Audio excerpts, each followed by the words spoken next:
Bueno, buenas noches, espero que se encuentren muy bien. Bienvenidos a la clase del 9 de junio del 2021, estudiantes del CTP de Purral en el nivel de bachillerato. Un placer para mí saludarlos el día de hoy. A pesar de que estamos en este periodo de vacaciones, casi que impuestas, ¿verdad? Por la situación del COVID-19. El día de hoy he tomado la decisión de grabar la clase para culminar con el tema de la Guerra Fría y que ustedes la puedan disfrutar en el canal de YouTube, y después posteriormente se los pondré en la aplicación Discord para que ustedes puedan ir repasando los temas y así no retrasarnos tanto. Espero que se encuentren bien, que se encuentren seguros y salvos en sus casas y cuidándose lo mejor que se pueda, ¿verdad? A las personas que tienen que salir a trabajar y tener su sustento diario, perdón, les deseo la mejor de las suertes y que tengan un estado de salud muy bueno. Sin nada más que decirles, vamos a culminar con el tema. La clase pasada estuvimos hablando las generalidades de la Guerra Fría, situaciones como las que habían pasado con el tema de la carrera espacial, la crisis de los misiles en Cuba. Habíamos hecho una síntesis pequeña de lo que el tema se refiere, pero hoy en día, como la Guerra Fría lo menciona, es un escenario específico y diferente, ya que es una guerra que no enfrenta a las dos superpotencias, sino que escogen ciertos escenarios. Hoy vamos a ver cuáles son esos escenarios que las potencias en aquel tiempo seleccionaron para enfrentarse y poder medir fuerzas, y después ustedes obtendrán sus conclusiones respecto al tema. Sin embargo, sí saber que los conflictos son bastante extensos, que sí les recomendaría que buscaran un poco de material de apoyo de cada uno de los conflictos, aunque sean videos cortos. Aquí en la descripción del video les voy a dejar algunos de ellos para que puedan reforzar el tema. Y pues nada, esperemos que el tema quede claro, y que lo puedan aplicar ese conocimiento para el examen de bachillerato que está pronto a realizarse.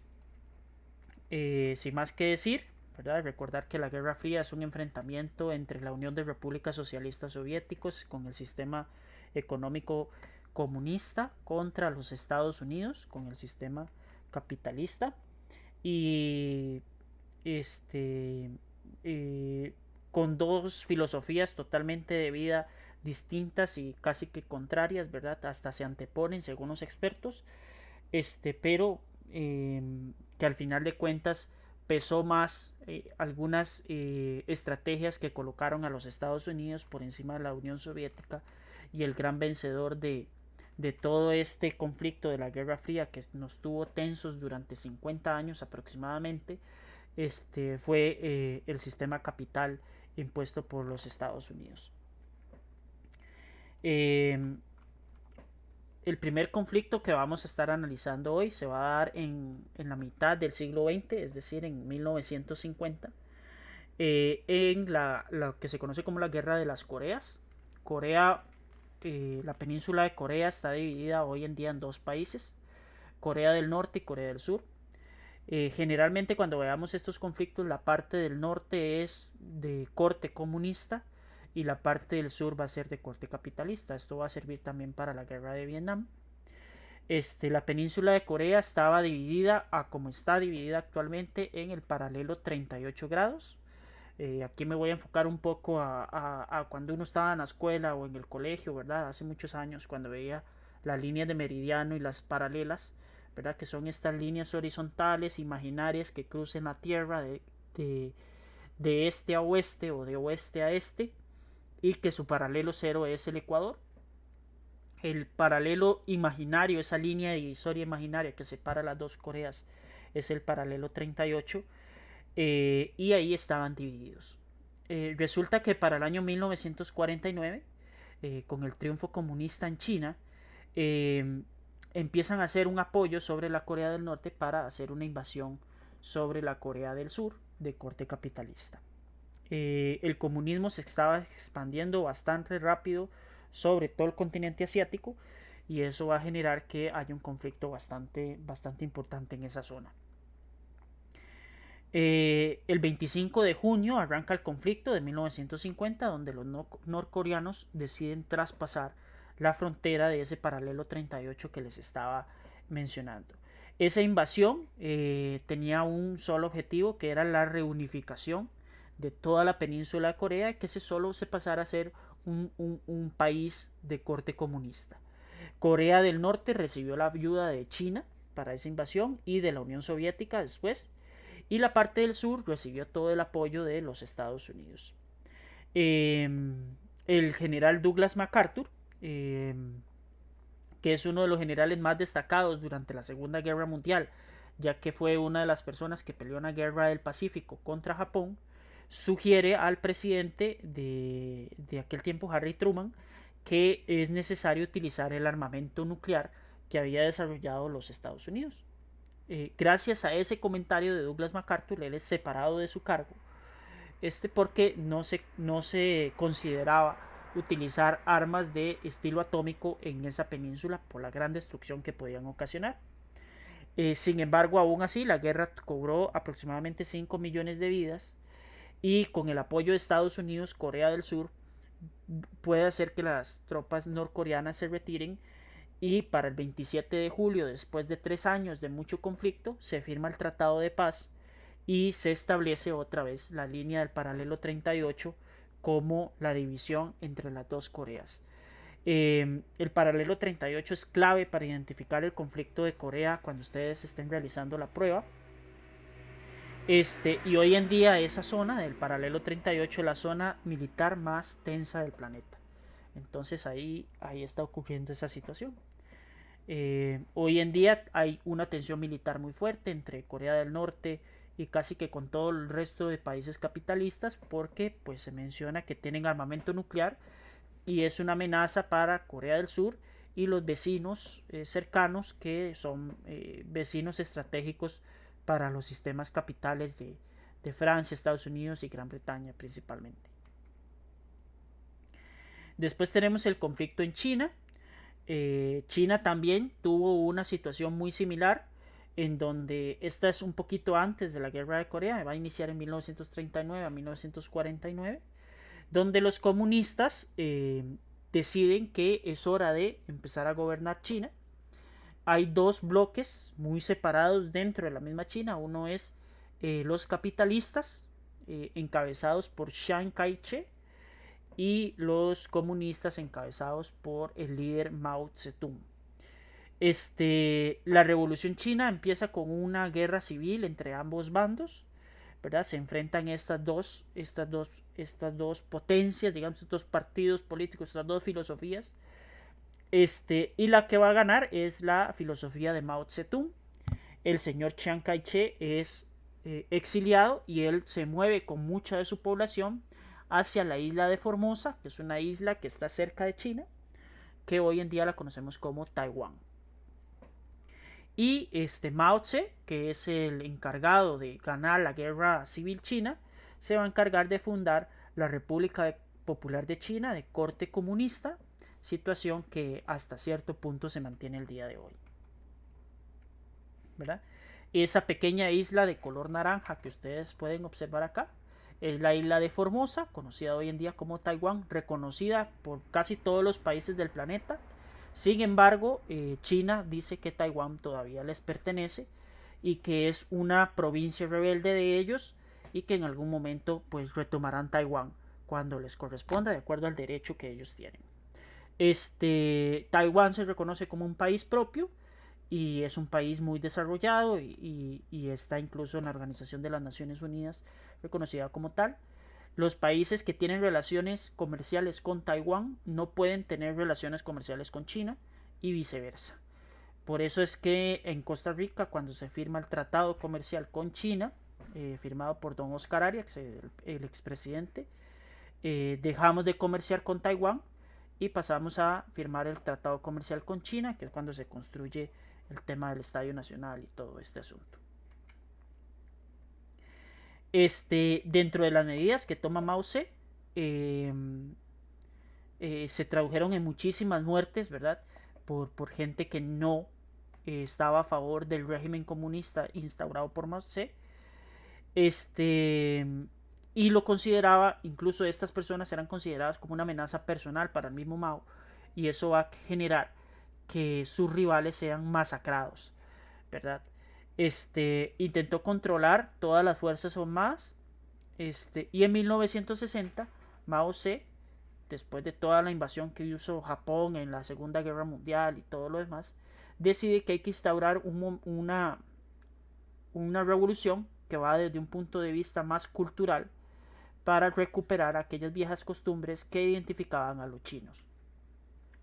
Hábitos, tradiciones, modo de pensar, cultura en general, con el fin de poder crear una especie de superpotencia basada en la filosofía del trabajo, que hoy en día es lo que tiene a China como lo tiene y que ha convertido a China en una potencia económica. Que están viendo ustedes en pantalla es el susodicho mencionado Mao Zedong, encabezado, el que encabezó, perdón, la Revolución Cultural China. En 1968 se está poniendo una situación muy complicada a nivel económico en China, porque si bien es cierto el comunismo se desarrolla como tal, la parte industrial de China está muy rezagada y sigue siendo un país muy agrícola. Para 1969 Mao dice que ya la revolución cultural acabó y fue sustituido por Lin Biao en consecuencia de eso, ¿verdad? Muchos cosas que había construido Mao en su nombre fueron destruidas. Muchos grupos étnicos fueron sumamente reprimidos y millones de personas murieron, que no se tiene el dato exacto de esa situación. Y el último conflicto que se enfrenta en aquel tiempo es el conflicto de la guerra de Vietnam, en donde se va a involucrar todo lo que es ¿cómo es que se llama? La península Indochina, en donde están los países de Vietnam, Laos y Camboya hoy en día. Se crea una liga que se va a llamar la Liga de Independencia de Vietnam, encabezada por Ho Chi Minh, con una filosofía netamente comunista. Vietnam estaba separada también en dos partes, Vietnam del Norte y Vietnam del Sur, separados por el paralelo 17. Y Vietnam quiere unificarse como nación, y esto lo va a tomar en iniciativa los comunistas de Vietnam, que van a expulsar a los franceses y a los japoneses que estaban en contra de esa liga de independencia. Ante ese panorama, los aliados, ¿verdad? Estados Unidos, Gran Bretaña y Francia deciden enviar tropas constantemente para pelear en contra de esa liga independiente de Vietnam. El comunismo se sigue expandiendo en Asia. Estados Unidos dice que eso no lo puede permitir y ofrece ayuda al gobierno del sur con tal de que Vietnam no pierda. Esto es una guerra sumamente encarnizada, muy complicada, dejó millones de bajas, las personas utilizaron armas químicas en defensa y eso afectó muchísimo. Estados Unidos se le adjudican varios crímenes de guerra durante este conflicto. Y bueno, en lo que se puede analizar históricamente, Estados Unidos perdió la guerra y ya lo vamos a ver por qué. Es la única guerra que tal vez Estados Unidos ha perdido como tal. Se acordó hasta cierto punto, hubo un cese al fuego entre Vietnam del Sur y Vietnam del Norte, ¿verdad? Donde Vietnam del Norte proponía separar otra vez a Vietnam en el paralelo 17 grados. Y dentro de las propuestas había que se tirara en elecciones y el que ganara iba a ser el que gobernara Vietnam y lo unificara a Vietnam. Estados Unidos se niega, sigue el conflicto, ¿verdad? Pero la situación climática de Vietnam, que es prácticamente un ambiente selvático, es un ambiente difícil y bastante hostil, no permite que los soldados norteamericanos y los soldados europeos puedan desarrollarse de una manera plena, mientras que los vietnamitas sí están acostumbrados a ese clima. Y ahí se funda un partido político que hoy en día es la base del gobierno de Vietnam hoy en día, se llama Vietcong. Y se busca la unificación de Vietnam hasta que Estados Unidos se retira de la guerra, y queda Vietnam unida con el Partido Comunista y la doctrina comunista como filosofía predominante en ese país hasta hoy en día. Esta es la península de Indochina, ¿verdad? Está muy cerca a Tailandia. Lo que pueden ver ustedes con el avioncito color negro son las bases militares aéreas que tenía Estados Unidos. Lo que ustedes ven en rojo son los bombardeos que se hicieron en aquel tiempo, inclusive la utilización de armas químicas, que eso es prohibido en la guerra después de esta situación. Y las zonas de disputa que ustedes van a ver son estas líneas circulares que ustedes pueden observar aquí en esta zona, ¿verdad?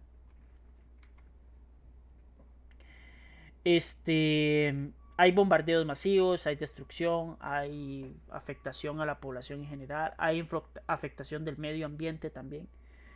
Y en 1973 hay un alto al fuego, donde supuestamente Estados Unidos se retira de Vietnam y se toma la decisión de que el Partido Comunista es el que va a administrar Vietnam como tal. Es una derrota militar para Estados Unidos, a pesar de que han hecho campañas millonarias y películas intentando explicar que ellos son los que se retiran, no es que pierden la guerra. Pero la mayoría de expertos coincide que no es que se retiraron, sino que simplemente pues, no pudieron mantener el ritmo de pelea en esa zona, ¿verdad? Hubieron amenazas. Este señor Saigón que sale ahí en esta imitación de una marioneta era el líder de Vietnam del Sur, que sí era controlado por Estados Unidos y su imperio. Hubieron muchas muertes, muchas amenazas a todas aquellas personas que se oponían a los diferentes regímenes. Dentro de la Guerra Fría también, que es un tema que hay que analizar, están las luchas sociales que se hubieron en aquel tiempo. Si bien es cierto se peleaban varias batallas y varios escenarios, también habían escenarios en las mismas potencias. La primera de ellas va a ser la incorporación de la mujer en el mercado laboral, donde las mujeres empiezan muy justamente a luchar por el acceso a sus derechos porque estaban cumpliendo con sus obligaciones y que se les permitiera pues trabajar en una mayor equidad con mejores salarios y equiparados con los de los varones. Y es aquí donde empiezan muchas de las luchas feministas que se han postergado hasta hoy en día, ¿verdad? Surge el movimiento hippie, ¿verdad? Con el famoso lema de amor y paz, que busca precisamente el desarme nuclear de los países, que se busque de una manera más pacífica solucionar los problemas, con un contacto muy directo con la tierra también, en la preservación del medio ambiente, en no impactar ese medio ambiente como lo estaban impactando y como lo seguimos impactando hoy en día. Y es un movimiento que todavía nos sigue marcando como base de muchos grupos ambientalistas, de mucha gente que lucha por este tema del cambio climático, que es un tema muy delicado y que todavía no lo hemos atendido con la suficiente urgencia. Surgen grupos musicales muy importantes como los Beatles, como superestrellas, las primeras superestrellas así a nivel internacional, como Elvis Presley. Después posteriormente surge el tema del rock and roll, y más adelante se convierte en los movimientos del rock con grupos que ya conocemos como los Bee Gees, con AC/DC, etcétera, etcétera, que empiezan a tener un significado en la vida de las personas y que muestran las crudas realidades de lo que estaba pasando en aquel tiempo y cómo era vivir en una sociedad de los años 50, de los años 60, de los 70, de los 80.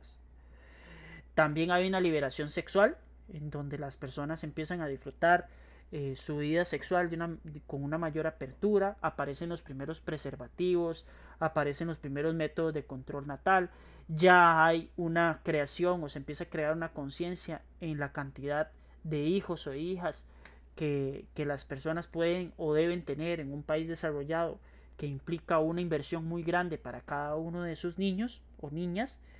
Y esa liberación sexual se traduce también en un principio en contagios de enfermedades, y por eso es que se empiezan a diseñar todas estas métodos anticonceptivos que también prevengan las enfermedades. Y eso se traduce en muchos movimientos diferentes sociales, como el de Martin Luther King, en el derecho por tratar de que la etnia sea, no sea una diferencia, ¿verdad? Es decir, el color de piel no marque una diferencia, que realmente no lo es, y que todo el mundo tenga acceso a los derechos humanos como se había prometido y como todavía nos han prometido, ¿verdad? Aquí en esta presentación, que también va a estar en Discord, van a ver 3 videos de apoyo sobre el tema de la Guerra Fría. En fin, aquí voy a tomar una leve pausa, para que ustedes puedan analizar el tema mientras abro la próxima presentación y las disculpas del caso.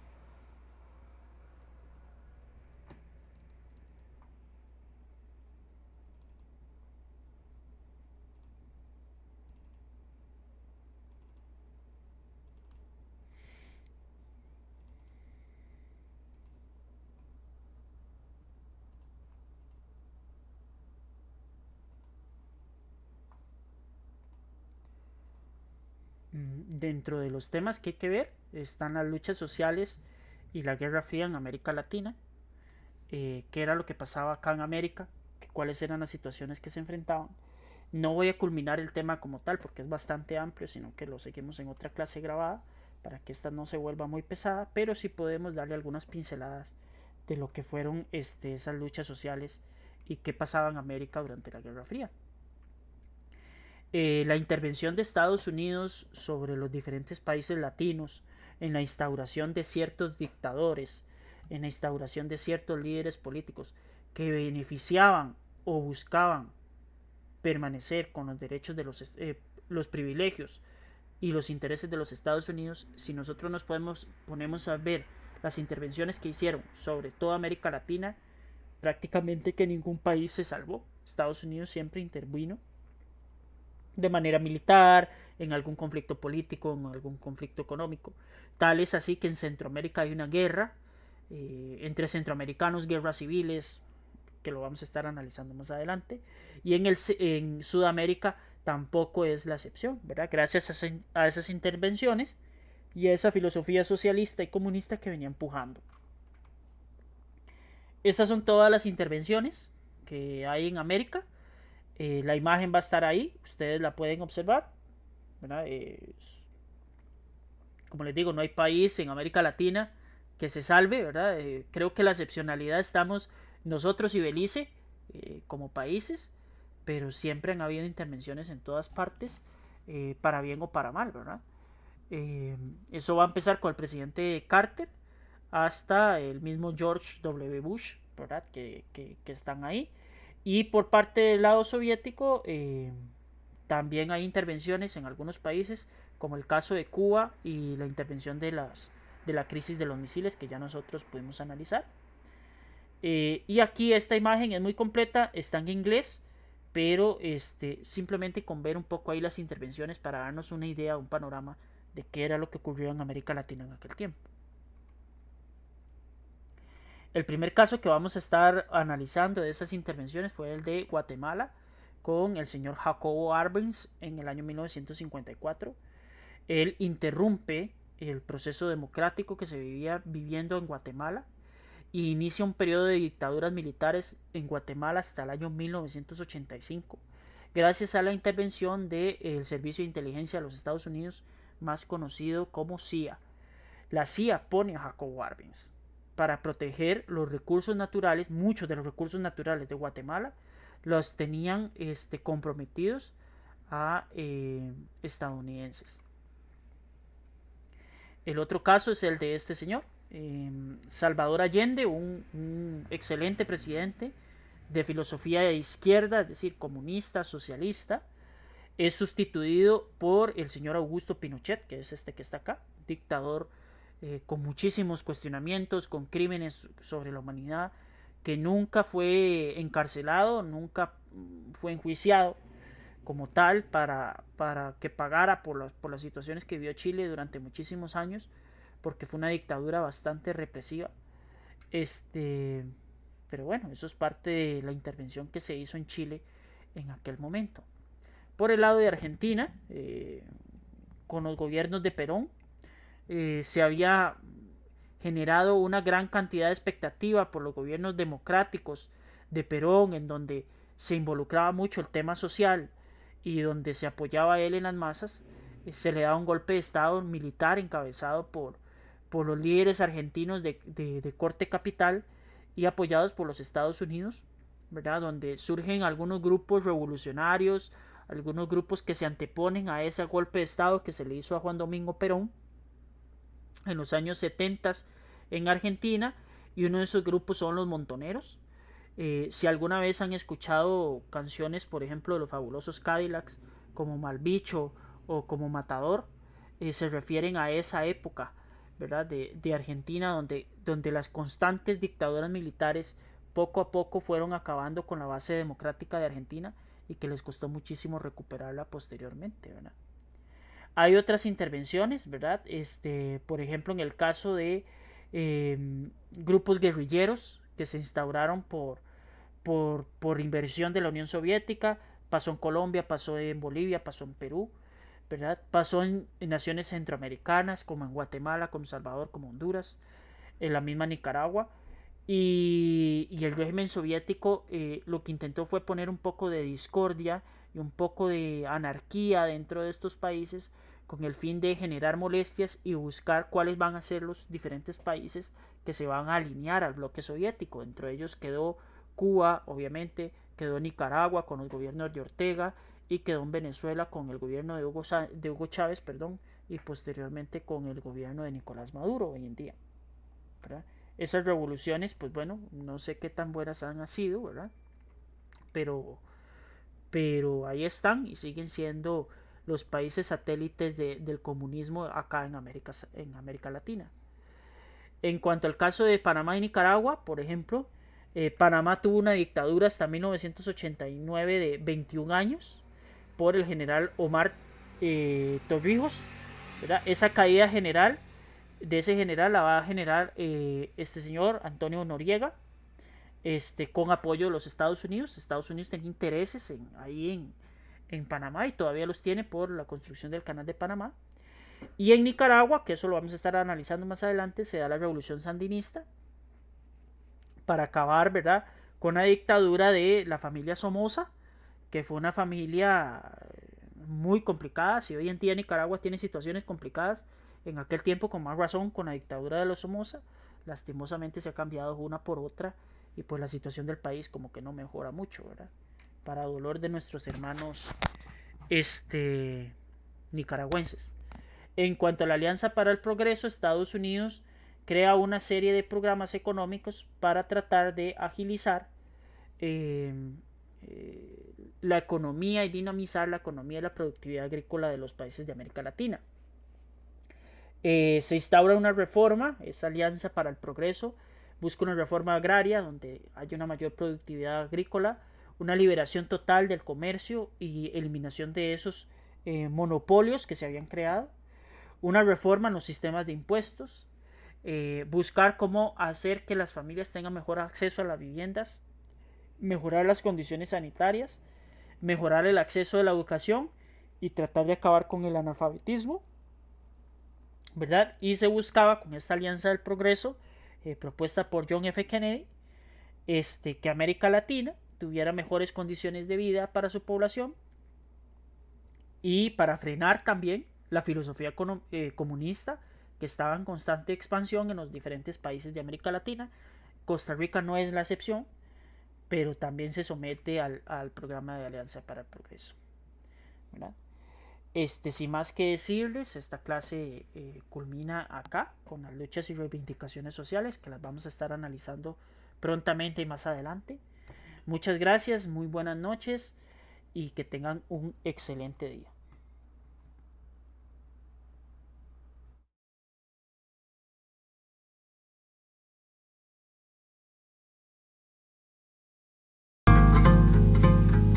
I'd been thinking, but nothing ever came from that.